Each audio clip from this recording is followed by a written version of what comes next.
Most doctors in primary care are going to have at least one or two patients in their practice that have Down syndrome. When we say Down syndrome, we're not saying a sickness, we're saying a syndrome or a constellation of physical manifestations that actually make a person have Down syndrome. Some of those manifestations include short stature and then a whole host of other things that are frequently associated with it. Your chromosomes, which should normally branch off and one pair comes from mom and one pair comes from dad, they send 2 of chromosome 21 instead of the 1, and instead of subsequently having a chromosome with 2 arms, you get one with 3. And this becomes trisomy 21 or Down syndrome. I'd like to be a singer. That's always been my passion. Julie has trisomy 21, which is the most common form of Down syndrome. It kind of affects everything about a person with Down syndrome, both mentally and physically, meaning that everything is just in a little bit of a slower motion. They get there, they learn to walk, they learn to do arithmetic and reading, but just maybe at a little slower pace than the average person. Really hot, don't water it because it's not really good. When he was born, I wasn't quite sure what to do. Somebody at the hospital said we have a couple of groups, Down syndrome groups here in San Francisco, and so I started going to these groups and they helped me out quite a bit. My son is older, so we're kind of the senior moms who help all the new moms that are coming up. I got involved in the Down syndrome support group right after Zaria was born, and they had a group of moms that had just had babies pretty recently with Downs.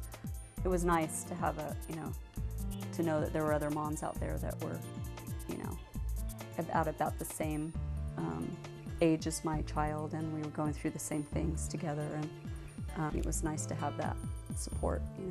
My fears about school, they ease you into it so gradually, and it's so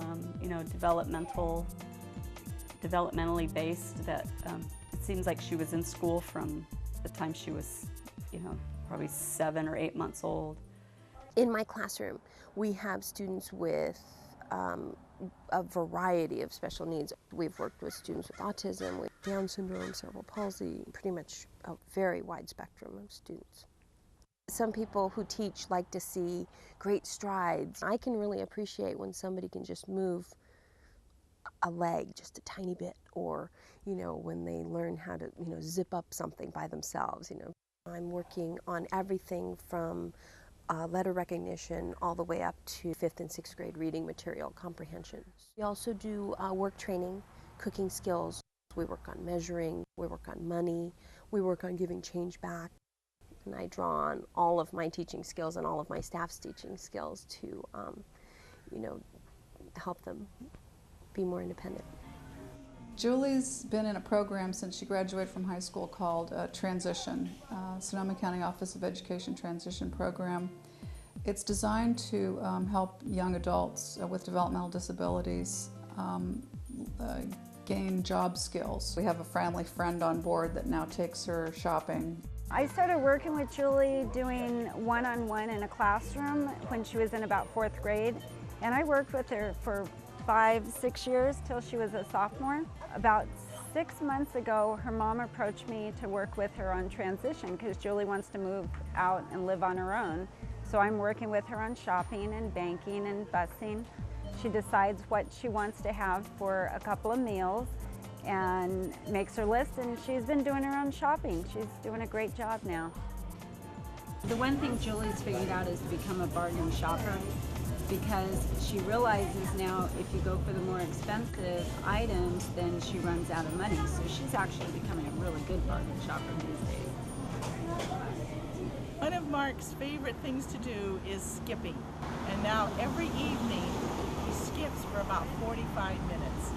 Everybody knows Mark throughout the neighborhood, and if we're in the store or somewhere, they'll say, "We know you, you're the guy who skips." So Mark's known as the skipper. The fears kind of subside, and there's always going to be kids who make fun or say things. I will eat them here and there. Say, I will eat them anywhere. I do so like spinach and ham. Thank you. Rudolf Steiner said about Down's children, they're like little angels who've come to the earth plane to teach us love is more important than the mighty intellect.